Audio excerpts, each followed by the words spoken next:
अब मैं तो यही कहूँगा कि ये गुलाम रब्बानी का सेटिंग किया हुआ नसीम साहब कैंडिडेट हैं। काहे कि नसीम साहब का यहाँ से कोई नामो निशान नहीं था। 3 सर्वे हुआ, तीनों सर्वे में उसका कोई नाम नहीं था, उसका अगेंस्ट में गया था। दिनाजपुर टाइम में आपका स्वागत है। हमारे साथ जुड़े हैं मोहम्मद हुदा साहब, जो कि कांग्रेस के लीडर है और धर्मपुर 2 अंचल के कांग्रेस का कमेटी मेंबर है। हम सवाल करेंगे हुदा साहब से। बोलिए, क्या पूछना चाहते हैं? ग्वालपोखर से मसूद नसीम एहसान जी लड़ रहे हैं, इस पर आप क्या बोलेंगे? विक्टर को टिकट नहीं दिया गया। ये तो पार्टी का कुछ काहिली के वजह से पार्टी गलत फैसला ली है। और मैं तो यही कहूँगा कि ये गुलाम रब्बानी का सेटिंग किया हुआ नसीम साहब कैंडिडेट हैं। काहे कि नसीम साहब का यहाँ से कोई नामो निशान नहीं था। 3 सर्वे हुआ, तीनों सर्वे में उसका कोई नाम नहीं था, उसका अगेंस्ट में गया था। यहाँ एक सेटिंग हुआ, सेटिंग के हिसाब से ही वो भी एक टीएमसी का सेटिंग कैंडिडेट है। बस मैं तो यही कहना चाहूँगा कि वो भी एक टीएमसी का सेटिंग कैंडिडेट है। तो आप लोग किसका सपोर्ट में रहेंगे ग्वालपोखर से?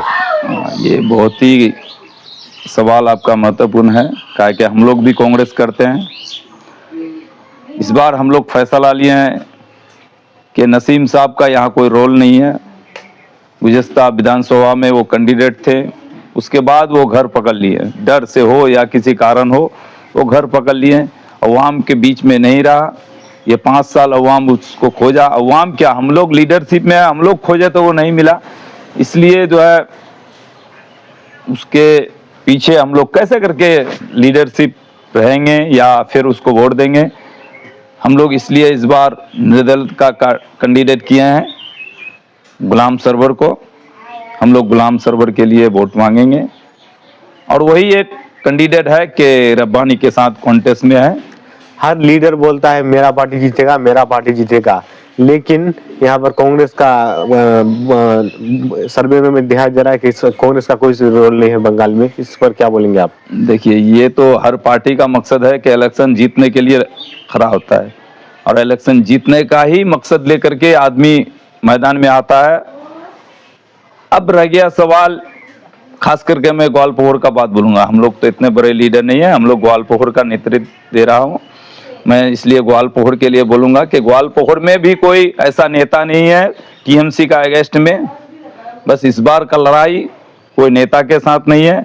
इस बार का लड़ाई एक तरफ मंत्री है, दूसरे तरफ अवाम है। का एक नेता बोल रहा था कि अली इमरान रमज और नसीम साहब के बीच अलग अलग ये क्यों है?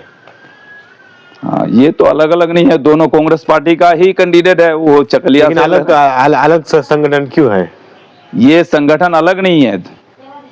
ये नसीम साहब आदमी को बांट रहे हैं, उसका कुछ नीचे चमचा लोग हैं, वो लोग बांट रहे हैं कि ये लाल कांग्रेस है, ये लोग गैर कांग्रेसी है।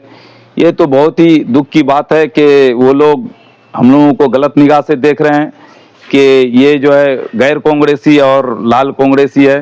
तो मैं कहना चाहता हूं कि अली इमरान विक्टर भाई जो है वेस्ट बंगाल कांग्रेस का जो है जनरल सेक्रेटरी है और उस पर एक आरोप लगा रहा है ये कि ये लोग गैर कांग्रेसी है और लाल कांग्रेसी है।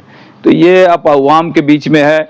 चकलिया से विक्टर भाई कांग्रेस का कैंडिडेट है, वो वहाँ से इंशाअल्लाह जीतेंगे। बहुत ही अच्छा रिजल्ट है उसका। अवाम के बीच में वो मेहनत करते हैं, अवाम के साथ एनी टाइम रहते हैं और एक क्रांतिकारी नेता भी है, नौजवान है। इसलिए अवाम इस बार उसको जिताने का कतार पे है, इंशाअल्लाह जीतेंगे। आप मजिस्पुर धर्मपुर 2 जीपी से हैं, यहाँ से आपका कैसा सपोर्ट रहा है कांग्रेस पार्टी के लिए? देखिए, अभी तो कांग्रेस पार्टी का सपोर्ट में मैं नहीं बोल रहा हूँ यहाँ, खास करके ग्वालपोखर में हम लोग निर्दल कैंडिडेट को समर्थन किए हैं। आप गुलाम सरवर के समर्थन में रहेंगे? हाँ, हम लोग गुलाम सरवर के समर्थन में रहेंगे और धर्मपुर 2 में इंशाअल्लाह, धर्मपुर 2 में नहीं, पूरा ग्वालपोखर ही में अवाम सरवर का सपोर्ट में है। काहे कि ये 15 साल में जिस आदमी अपना पहचान नहीं बना पाया, इस बार भी वो जो है ममता बनर्जी के नाम पर वोट मांग रहे हैं। और ये तो सभी कोई देखते हैं कि डेवलप बोल करके कुछ नहीं है। डेवलप भी सोहेल लोगों का, दोनों भाई का डेवलप हुआ है। जितने भी कहिए डेवलप के बारे में, अभी एक रास्ता हमारे मजलिसपुर से पांजीपरा का रिपेयरिंग हुआ, 2,36,00,000 समथिंग था उसमें पैसा, लेकिन अभी जो काम हुआ है ये तो अवाम देख रहा है। मैं आपका चैनल का माध्यम से अवाम को फिर कहूंगा कि रास्ते का काम जो हुआ है कितना पैसा खर्च हुआ है, ये तो सब कटमनी हो रहा है। 2,36,00,000 का स्कीम था, बस सब कटमनी, काम कुछ नहीं हुआ। काम तो देखिए आप इस बार 6 महीना भी अगर रास्ता रह जाए तो बहुत शुक्रिया, नहीं तो वो रास्ता रहेगा नहीं, टिकेंगे नहीं। कि 5 साल अपना मनमानी जितना करने का कर ले, जितना कटमनी करने का कर ले, लेकिन 5 साल बाद अवाम का टाइम आता है। अभी अवाम का टाइम है, इसलिए मैं तो कह रहा हूं आपका चैनल का माध्यम से कि इस बार का लड़ाई ग्वालपुर में कोई नेता नहीं है, सब नेता को लोग खरीद लिया है। अभी लड़ाई है, एक तरफ मंत्री उसके भाई मोनी, दूसरे तरफ ग्वालपुर के अवाम, बस इसी में लड़ाई है। अवाम क्या फैसला लेंगे, और मैं तो देख रहा हूं कि अवाम का जो आवाज है, हवा है ग्वालपुर का, इंशाअल्लाह इस बार वो लोग का अगेंस्ट में जाएंगे। काहे कि वो लोग बहुत ही मनमानी कर रहे हैं ग्वालपुर में, समझ लीजिए एक तरह का दबंगगिरी वाला हिसाब किताब चला रहे हैं। थाने का देख लीजिए, बेलर ऑफिस का देख लीजिए, कहीं भी देख लीजिए, धंधली धंधली धंधली धंधली, कटमनी बस। आप लोग गुलाम सरवर को सपोर्ट करेंगे, लेकिन आप लोग गुलाम सरवर को सपोर्ट करेंगे, लेकिन यहाँ पर तो डिवाइड हो गया है। कांग्रेस पार्टी के का नसीम साहब, इंडिपेंडेंट नहीं, कुछ ऐसा डिवाइड नहीं हुआ है।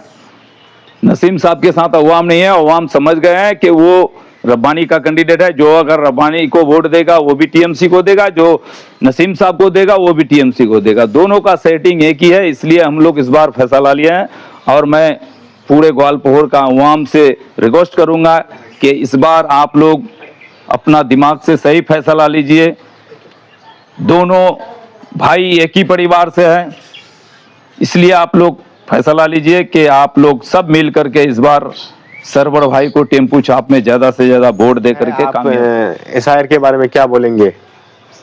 देखिए इस बार जो एसआईआर हुआ पश्चिम बंगाल में, बहुत ही अफसोस की बात है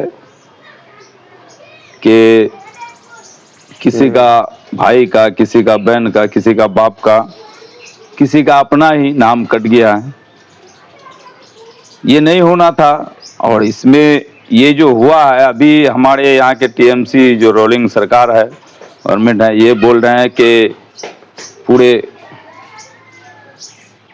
सेंट्रल का जो है ये है, तो ये मैं खास करके मैं बोलूँगा कि ये सिर्फ सेंट्रल का इशारे पर नहीं हुआ है, ये दोनों गवर्नमेंट का मिली भगत में हुआ है। काहे कि आज ये जितने भी स्टाफ बंगाल में सर्वे किए एसआईआर का, तमाम के तमाम स्टाफ बंगाल गवर्नमेंट का है। उसके बाद फिर यहाँ से हमारे चीफ मिनिस्टर ममता बनर्जी जो है कई करोड़ रुपए खर्च भी किए इस प्रोग्राम पर, एसआईआर पर। तो दोनों का मिली भगत से हुआ है, और अवाम के अंदर बहुत ही खौफ है।